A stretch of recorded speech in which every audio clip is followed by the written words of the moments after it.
As 6 leis para a conquista da autorresponsabilidade.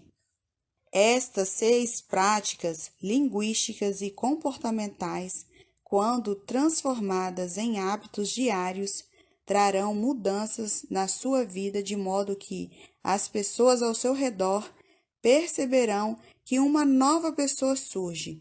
Você verá novas oportunidades e possibilidades batendo à sua porta. Coisas muito boas acontecerão. Então, perceberá que a mágica da autorresponsabilidade chegou. Lei número 1. Se é para criticar, cale-se. No dicionário da língua portuguesa, criticar significa examinar com critério, notando a perfeição ou os defeitos, mas significa também falar mal ou censurar algo ou alguém. Por favor, não me venha dizer que as suas críticas são construtivas e que o objetivo real é ajudar o outro. Eu nunca vi, em toda a minha vida, alguém criticando o outro pensando sinceramente em ajudar. Como você se sente quando alguém te olha e, com um tom de quem sabe mais do que você sobre o assunto, diz: Olha, vou fazer uma crítica construtiva, mas é para o seu bem. Bastam essas 2 palavras, crítica e construtiva, serem pronunciadas que o semblante cai, o olhar baixa e a pessoa se prepara para a bordoada que está por vir. Se o foco e a intenção fossem de fato positivos, ela não faria uma crítica. Ela se calaria ou daria uma ideia, diria algo em que o foco fosse o acerto, não o erro. Algo que colocasse o ouvinte para cima, não para baixo. Se você é daqueles que adoram criticar e analisar tudo e continua achando a crítica um mal necessário, experimente, em vez de fazer a crítica, dar uma sugestão ou ideia. Você verá que os resultados obtidos serão muito maiores e as pessoas farão questão de sua companhia e orientação, algo que não acontece com os que gostam de criticar.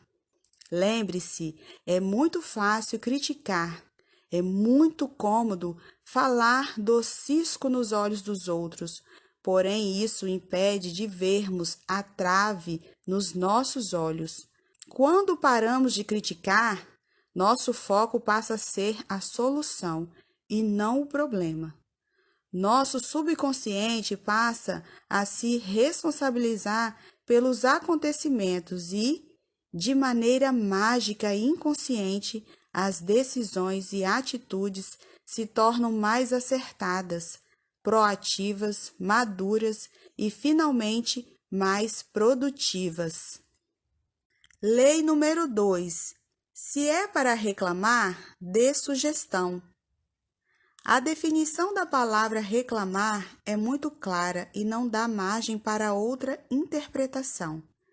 Reclamar é exigir para si, reivindicar e, em outra abordagem, significa também queixar-se, protestar e lamuriar. Infelizmente, existem pessoas pautando suas vidas em reclamações e cobranças desenfreadas, criando para si uma existência pobre e carente. Na Bíblia, há diversos relatos do poder das palavras proferidas e muitos cristãos continuam com uma total imprudência verbal, usando palavras de reclamação e lamúria como uma faca sem pegadura, que quanto mais tentam usar, mais se ferem. Em 1 Coríntios 10:10 é dito que não se lamentem e lamuriem, como fazem alguns, pois estes foram destruídos pelas mãos do anjo destruidor. A única coisa real que se consegue com a reclamação e a lamentação é provar a incapacidade do outro, deixando claro que quem reclama é, na teoria, superior e mais capaz. Outra dentre centenas de passagens bíblicas que falam sobre o perigo de se proferir palavras contaminadoras, está em Efésios 4, 29. Diz assim: Não saia da vossa boca nenhuma palavra torpe, que significa suja, contaminadora, e sim unicamente a que for boa para edificação, conforme a necessidade, e assim transmita graça aos que ouvem. Veja bem, esta passagem diz para falarmos apenas palavras que edifiquem, conforme a necessidade de quem ouve, e não para satisfazer o ego de quem fala. De certo, a característica mais forte e perigosa da reclamação é a fuga da autorresponsabilidade, é se eximir dos acontecimentos, é olhar o que acontece consigo e ao seu redor como se não tivesse nenhum poder ou influência. É tirar o foco das coisas erradas e indesejadas de si e colocar nos outros ou nas circunstâncias. É se fartar na reclamação, eximindo-se de agir. É sentar e observar o circo pegar fogo, em vez de concentrar esforços na solução. Ou agimos com interesse na solução, ou reclamamos e colocamos nossa força e poder no problema. Os vitoriosos não perdem tempo reclamando e focando o problema. Eles focam a solução e as possibilidades. Isso não quer dizer que pessoas equilibradas e autorresponsáveis não confrontam os outros com a verdade. Não impede que olhem nos olhos de seu filho e, sem reclamar, digam o que esperam dele e que esse caminho não será de felicidade. Não reclamar não significa se calar diante de um erro ou mau desempenho e fingir que não viu. É fundamental para o sucesso das 6 leis que você possa confrontar os outros com a verdade, dizer-lhes suas expectativas e o que de fato ela realizou, falando muito mais de fatos e dados do que de sentimentos. Muitos usam a reclamação como uma forma de chamar atenção. Já as pessoas plenas, realizadas e realizadoras optam por olhar e se deter prioritariamente aos pontos fortes, pois sabem que palavras são sementes adubadas e, quando nos detemos mais nos problemas e erros, são essas sementes que vão florescer. Mas quando nos detemos nas soluções e possibilidades, são estas que florescerão. E muitas vezes as possibilidades florescem a ponto de os problemas se tornarem irrelevantes. Porém, como tudo na vida, a qualidade das palavras proferidas é uma opção. Se serão palavras de críticas e cobranças, ou se serão elogios. Exerça o livre arbítrio e fale bem, com prudência. Lei número 3. Se é para buscar culpados, busque a solução. Como a crítica, a busca pelos culpados é uma maneira simples e rápida de se desresponsabilizar pelo mundo em que se vive, pelos acontecimentos, pelos fatos e pelos resultados obtidos. É muito fácil olharmos para os erros dos outros, porém é difícil percebermos os nossos.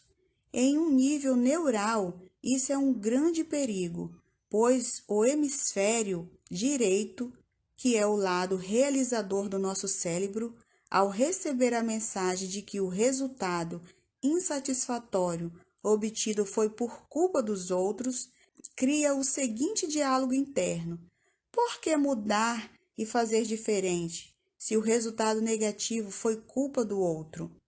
Desta maneira, a pessoa continua a repetir os mesmos erros, sem aprender com eles. Afinal, Se são os outros os responsáveis por tudo isso estar assim, por que eu deveria mudar? Os outros que mudem. Por que mudar se os políticos são corruptos? Por que mudar se o meu professor que é ruim? Por que mudar se o problema é minha esposa, que é crítica e reclama de tudo? Por que mudar se o problema é a minha equipe, que é desmotivada e não corre atrás de vendas? Por que mudar se o juiz é corrupto e meu time sempre perde? Enquanto você não abolir essas justificativas intelectuais, nada vai mudar. Tenho visto muitos vendedores chegarem de uma venda, ou melhor, de uma tentativa de venda, reclamando, criticando e culpando o cliente por não conseguirem vender e por as vendas estarem baixas. Afinal, os clientes só querem descontos impossíveis, prazos enormes e etc. E se são os clientes os culpados, por que o vendedor deveria mudar? Por que deveria usar novas técnicas, como reporte, link, fisiologia corporal, inflexão vocal? Por que me capacitar mais, fazer novos treinamentos, se o problema e a culpa pelos meus fracassos estão nos outros? Não busque culpados, busque solução e aliados, parceiros de uma aprendizagem eterna. Lei número 4. Se é para se fazer de vítima, faça-se de vencedor. Muitos possuem um terrível hábito de se fazerem de vítima, seja criticando e reclamando ou colocando-se em uma situação de inferioridade e sofrimento. Por que tantas pessoas se fazem de vítima e praticam a autocomiseração? Existem várias explicações e motivos. Um deles é o seguinte: crianças precisam se sentir amadas e importantes, porém, por incapacidade afetiva ou por falta de tempo dos pais, elas não obtiveram esse alimento emocional. Um dia, uma dessas crianças adoeceu, e quando os pais perceberam que era uma doença um pouco mais grave, voltaram-se por completo para elas com carinho, atenção, cuidado, o que na compreensão infantil era justamente o amor que ela tanto almejava. Passaram-se dias, ela ficou saudável e mais uma vez as coisas voltaram ao normal. Os pais já não tinham mais aquele cuidado com ela, aquela atenção, aquele carinho, e ela já não percebia mais o amor deles. E, como é normal na primeira infância, mais uma doença surgiu e todas as tensões voltaram para ela. Carinho, atenção, cuidado, gostos e vontades. Mais uma vez a criança sentiu a plenitude de ser amada e importante. A repetição desse ciclo deixou um aprendizado inconsciente na criança. Quando sofro, fico doente, debilitada, passo a ser amada e querida. Mas quando estou boa e sã, ninguém liga para mim. Então, muitos de nós crescemos, ficamos adultos racionais, porém aquela criança continua lá dentro, querendo atenção e carinho, querendo se sentir importante e amada. E, para conquistar amor, o caminho já foi aprendido na infância, basta sofrer ou mostrar que está sofrendo que, nessa lógica, as pessoas prestarão mais atenção, cuidarão e darão mais carinho. E isso costuma até ser verdade, porém por um curto espaço de tempo. Dessa forma, esse adulto carente e infantilizado sairá em busca de se sabotar e levar a sua existência ao declínio. Mostrará a quem lhe der ouvidos que está sofrendo, que está em crise, que sua vida é muito difícil. Relatará como as coisas estão complicadas em casa, as contas atrasadas, carestia e sofrimento, abandono e assim por diante. Se você de fato quer chamar a atenção, ser querido, amado e admirado, viva como um vencedor. Haja como um vencedor, fale como um vencedor, que da sua boca saiam palavras de vida e construção. Ninguém consegue atenção e carinho por um longo período falando de sofrimentos e angústias, a não ser que a outra pessoa também seja acometida do mesmo mal, a autovitimização. Aí serão duas pessoas debilitadas emocionalmente, servindo de muleta uma à outra. Lei número 5. Se é para justificar seus erros, aprenda com eles. O erro é parte integrante do processo de aprendizagem. Se não houver erro, não haverá aprendizado. Muitas pessoas já debilitadas emocionalmente e acostumadas a ser criticadas e até mesmo humilhadas, ao errar foram inconscientemente programadas para negar e fugir de seus erros, evitando, portanto, quanto possível, reconhecê-los e assim evitando se sentir mais uma vez diminuídas e invalidadas. Para nos livrarmos desse terrível hábito, é necessário adquirirmos uma nova crença. Não existem erros, apenas resultados. Quem tem sucesso traz esse pressuposto da programação neurolinguística arraigado em suas vidas, em suas atitudes. Pessoas realizadas e autorresponsáveis acreditam, de fato, que tudo de ruim que lhes acontece não são erros, muito menos fracassos, são efeitos, são resultados. E para não colher os mesmos resultados, basta fazer diferente na próxima vez.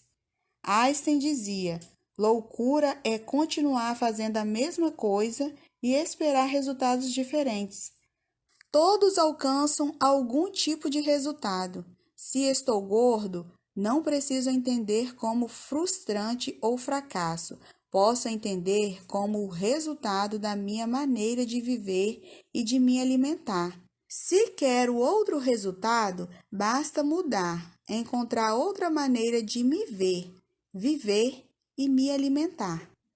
Se as vendas este mês foram insatisfatórias, isso não precisa ser encarado como uma derrota, pois se assim for, você ficará debilitado, desmotivado e provavelmente será ainda pior no mês seguinte. Você pode encarar os resultados fracos como um aprendizado, uma maneira de como não agir em relação às vendas. Se você não prospectou, mude e prospecte novos clientes. Se não usou técnicas de vendas, use-as. Se sua fisiologia corporal não foi tão atraente, eleve os ombros, coloque um belo sorriso no rosto. Enfim, aprenda com tudo e com todos. Mude a si mesmo na busca de novos e melhores resultados. Lei número 6. Se é para julgar as pessoas, julgue apenas suas atitudes e comportamentos. Quando alguém nos ofende, a reação normal, na maioria, é se magoar e entender a ofensa como algo pessoal e direto. Quando alguém nos fecha no trânsito, o mais comum é xingar, reclamar e até mandar sinais agressivos e obscenos, entendendo aquilo como algo proposital e pessoal, algo que o suposto barbeiro fez diretamente contra nós. Essa maneira de levar a vida é muito pesada e nada produtiva. É como dar força e poder a alguém que não deveria ter força nem poder sobre sua vida. É deixar um desconhecido mandar nos seus sentimentos e emoções. O autorresponsável não julga o outro, mas sim a atitude dele. Seu diálogo interno é mais ou menos assim: que barbeiragem aquela pessoa fez? Podia até causar um acidente. Já alguém com um baixo nível de autorresponsabilidade diria, aliás, gritaria: ei, seu irresponsável, está querendo me matar, seu cretino imbecil? Comprou a carteira onde? e dali sairia irritado e zangado, tendo as próximas horas influenciadas negativamente por aquele que cometeu uma barbeiragem. Se agredir com palavras funcionasse, não teríamos mais barbeiros no trânsito. Em vez de julgar e condenar as pessoas ao seu redor, tente julgar e compreender as atitudes delas, e assim compreender que aqueles que cometem barbeiragem podem, talvez, ser indivíduos maravilhosos, que aqueles que nos magoam podem, um dia, ser nossos melhores aliados, que aqueles que não são tão verdadeiros conosco podem, no futuro, ser nossos protetores. E se cada um de nós, em vez de procurar erros e falhas nos outros, procurasse em si, o mundo poderia ser muito melhor, com menos barbeiros, com menos ofensa e com mais verdade.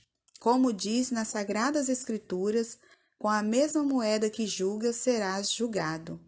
Ou ainda conforme outra passagem, só Deus pode julgar os vivos e os mortos. A nós só compete julgar as atitudes e ações, e de preferência começando por julgar as nossas próprias.